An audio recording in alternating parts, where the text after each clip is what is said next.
નમસ્તે બાળ મિત્રો, કેમ છો બધા? મજામાં?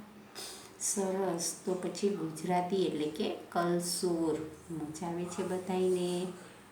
ઓકે, તો આપણે કેટલા પાઠ પૂરા કર્યા? 3. પહેલા પાઠનું નામ શું હતું? વાંદરાને વાંચતા ન આવડે.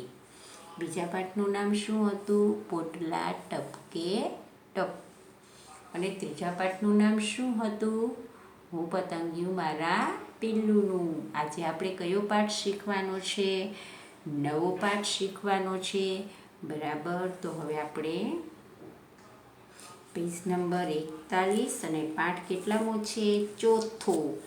શું છે? ની પાછળ નહીં, શું છે પાઠનું નામ? સસલાની પાછળ કૂતરું. શું છે? સસલાની પાછળ કૂતરું. એક વાર્તા સમજવાની છે તમારે. એ પહેલાં એક ગીત આવશે, એ ગીતે તમે બરાબર યાદ રાખી લેશો બધાય. બરાબર, કેમ કે આગળ તમારે પ્રશ્ન આવશે એટલે ગીત પણ યાદ રાખવું પડશે અને વાર્તા એટલે કે પાઠ પણ યાદ રાખવો પડશે. હું ખાલી બોલીશ, તમારે સાંભળવાનું છે. ઓકે, વાર્તા સાંભળવી છે. સરસ. પહેલાં એક ગીત ગાઈશું. જૂતાજીના દાક્તર, માપો જરાક નાડી, બીમાર મારું ચપ્પલ, દવા કરો ને સારી, મને ડંખે વારંવાર, તેની ટેવ નઠારી. થેન્ક યુ કહીશ તમને, આપો તમે સુધારી. એક આ જૂતાનું એટલે કે ચપ્પલનું ગીત છે. તમારે આગળ આવશે ચપ્પલનું ગીત આવી રીતે. તો હજી એકવાર આપણે યાદ કરી લઈએ.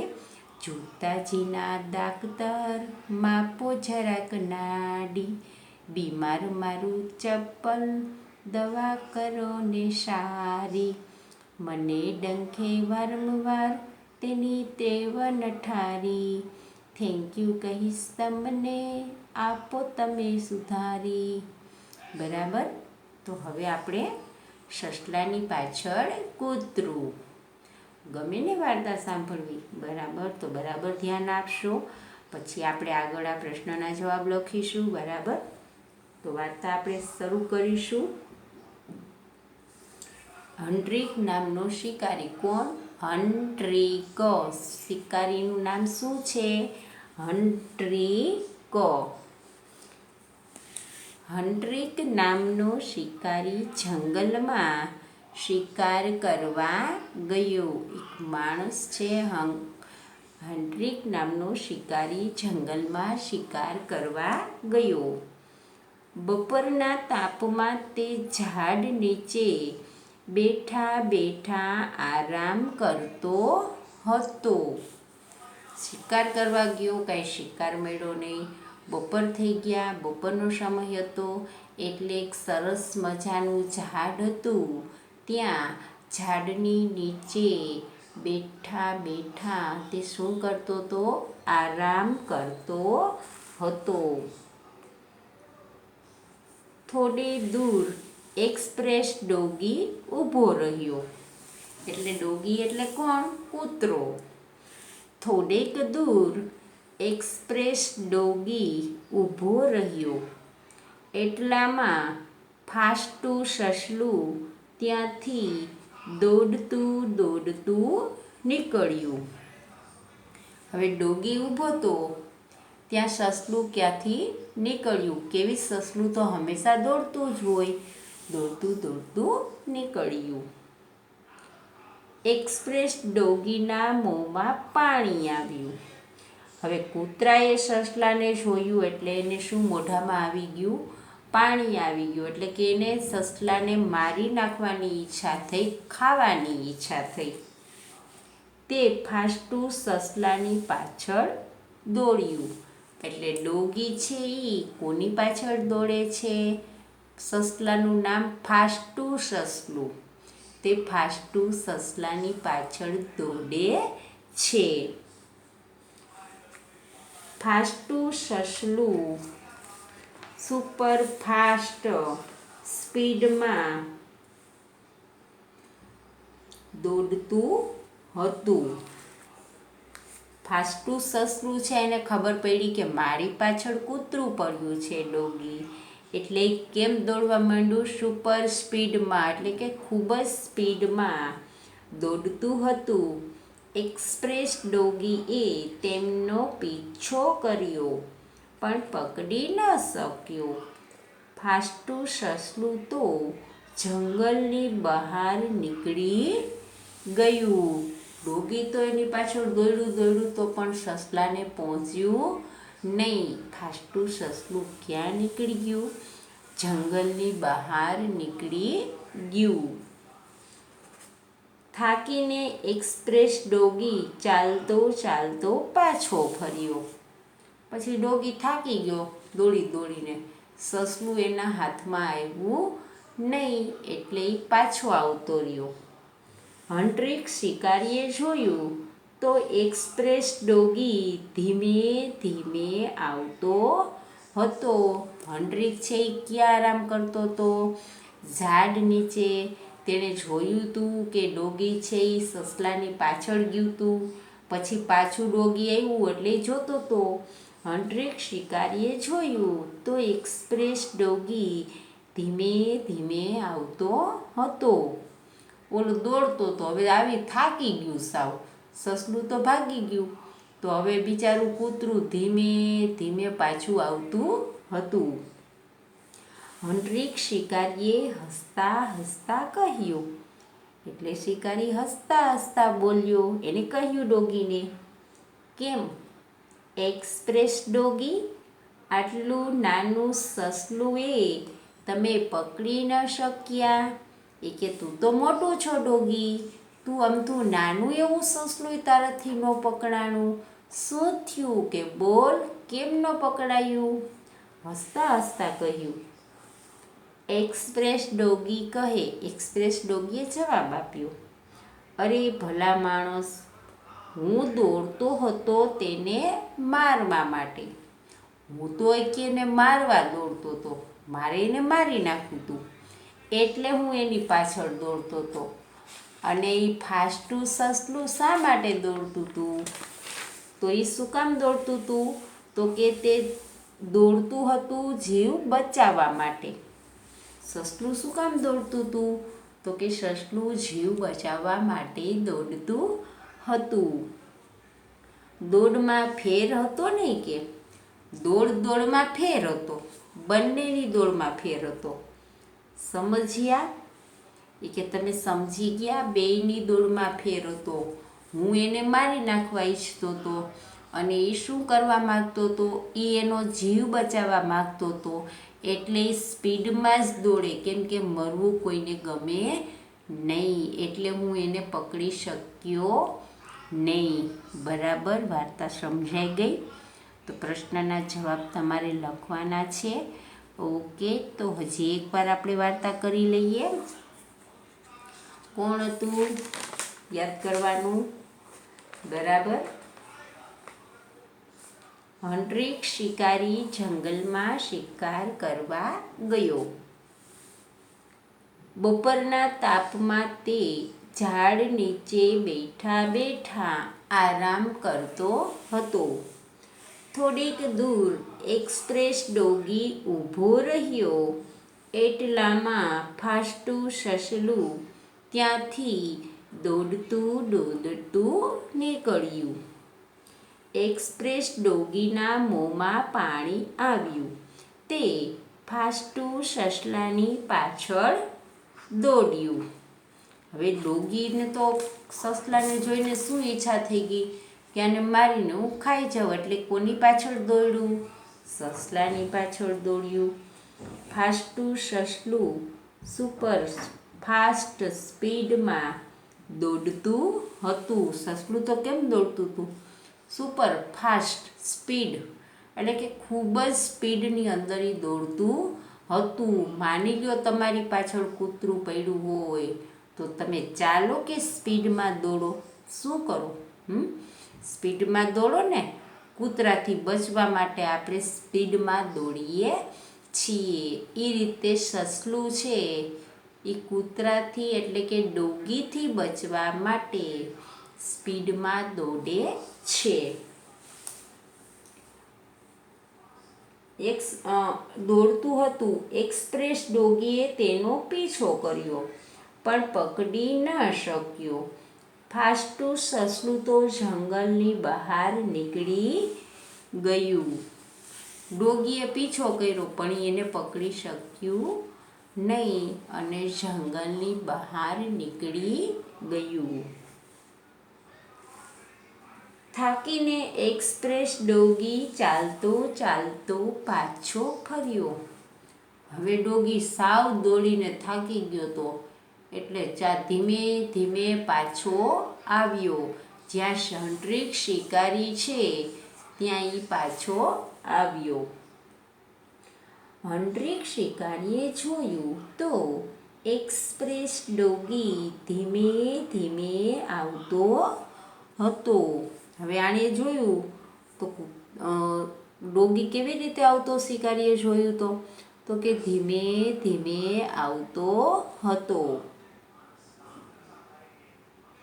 હંટ્રિક શિકારીએ હસતા હસતા કહ્યું, એટલે હંટ્રિક શિકારી છે એ હસવા માંડ્યો અને હસતા હસતા કહ્યું, કેમ એક્સપ્રેસ ડોગી, આટલું નાનું સરખું તમે પકડી ન શક્યા? કે કાં આવું નાનું એવું સરખું સસલું છે એ તમે ન પકડી શક્યા? તું તો મોટો છો એ કે. એક્સપ્રેસ ડોગી કહે એટલે એક્સપ્રેસ ડોગીએ જવાબ આપ્યો, અરે ભલા માણસ, હું દોડતો હતો તેને મારવા માટે. કે મારામાં ને એનામાં એટલો તો ફેર હોય ને. હું એને મારવા માટે દોડતો હતો અને એ શું કરવા માટે દોડતો હતો? તો કે એ દોડતું હતું એનો જીવ બચાવવા માટે. એટલે દોડમાં ફેર હતો ને, બેયની દોડની સ્પીડમાં ફેર હતો. કેમ કે એ સસલું શું કરવા માગતું હતું? એનો જીવ બચાવવા માગતું હતું એટલે એ વધારે સ્પીડમાં દોડતું હતું. મારી અને એની દોડમાં આટલો ફેર છે. એને મરવું નહોતું, એ બચવા માટે દોડતું હતું સ્પીડમાં. સમજ્યા કે તમે બધાય? આપણે પણ આપણું કામ સસલાની જેમ કરવું જોઈએ, ડરી અને પાછું અવાય નહીં. પછી તમારે પાઠની અંદર જેવી રીતે જૂતાનું ગીત શીખા એવી રીતે કાંગડાનું ગીત છે પણ, બરાબર? કેવું છે? 2-3 કડી આપણે ગાઈ લઈએ એટલે પાઠમાં તમારે પૂરવામાં આવે તો કદાચ તમને યાદ રહી જાય તો જવાબમાં લખી શકો. આંગળાનો જાદુ, મારા આંગળાનો જાદુ. આ આંગળી છે એનો જાદુ છે. કેવી રીતે છે જ્યારે આવશે ત્યારે હું શીખવાડીશ, તમને કહીશ કે આંગળીમાંથી શું બને છે. એક આંગળી 2 આંગળી ભેગી કરીએ ત્યારે શું થાય છે? એટલે એમ કીધું છે આંગળાનો જાદુ, આંગળાનો જાદુ, મારા આંગળાનો જાદુ. મારા આંગળામાંથી 2 હરણ બની જાય. આંગળામાંથી હરણ બની જાય. કેવી રીતે બની જાય? તમે આંગળા એવી રીતે રાખો કે એ હરણ આપણને દેખાય. એ પણ કેટલા દેખાય? તો કે 2. તમે આમ 2 રાખો તો દેખાય, પણ શું જોવાનું છે તમારે એમાં? એની છાપ પડે તે.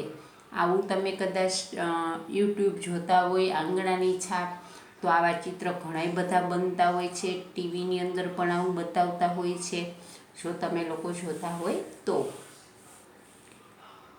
ઊંચા કાન કરીએ તો 2 દેડકા બની જાય. હાથમાં જેમ કે છે 2 ઊંચા કાન કરીએ તો એ 2 દેડકા બની જાય. મારા આંગળામાંથી પતંગિયું બની જાય. વિચાર કરો, આંગળામાંથી પતંગિયું બની જાય છે. કેવી રીતે બની જાય છે? તમારે લોકોએ શીખવાનું છે.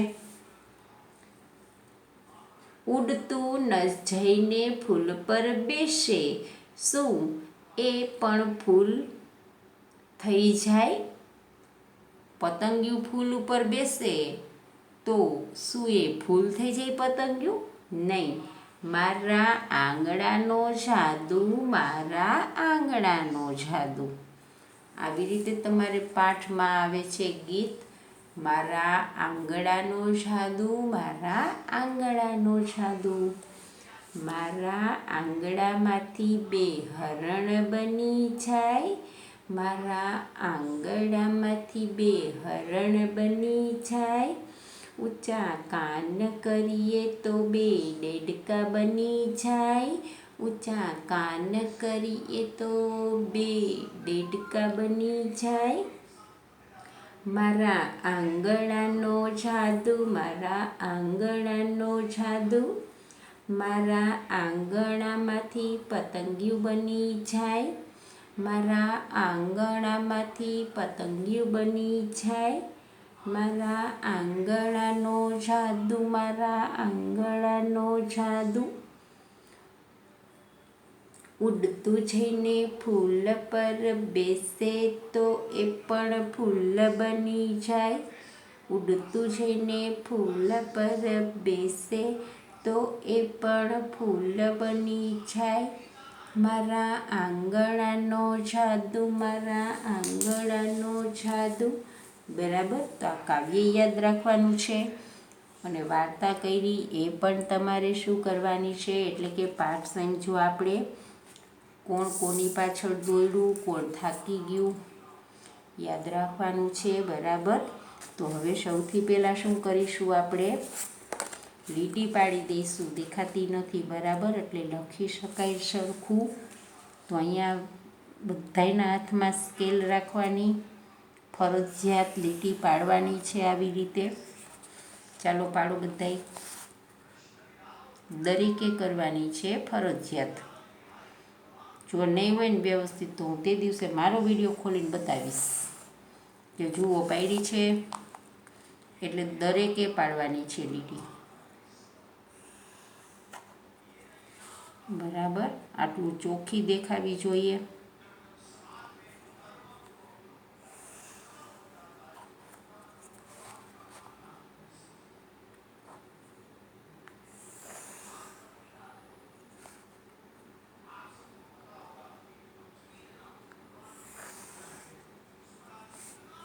ત્યાર પછી લીટી પાડી જ રાખવાની છે, અત્યારે જ પાડવાની છે, પછી જ લખવાનું, એટલે લખાય સરખું. કેમ કે આપણે કેવી રીતે ગુજરાતી હંમેશા લખવાનું હોય, ઉપરની લીટીને અડાડીને. બરાબર, ગણિત નથી તે નીચેની લીટીમાં લખાય. આખા પેજમાં લીટી દોરી લઈશું, એટલે દરેક વખતે પાડવી નહીં તમારે. ચાલો, ફરજિયાત ઝાંખી દેખાય ત્યાં સ્કેલ આમ રાખી પાડી લેવાની. હું પાડું જ છું ને તમારી સાથે.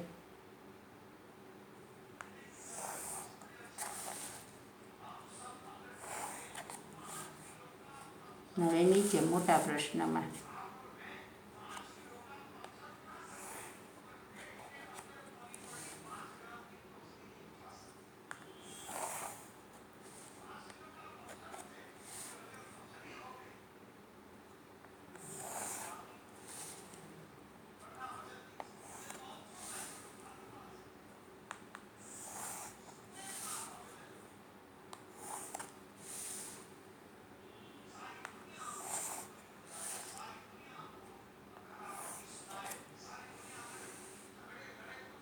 નીચે પાડી નાખશું, કદાચ લખવું પડે. હવે અહીંયા બીજા પ્રશ્નમાં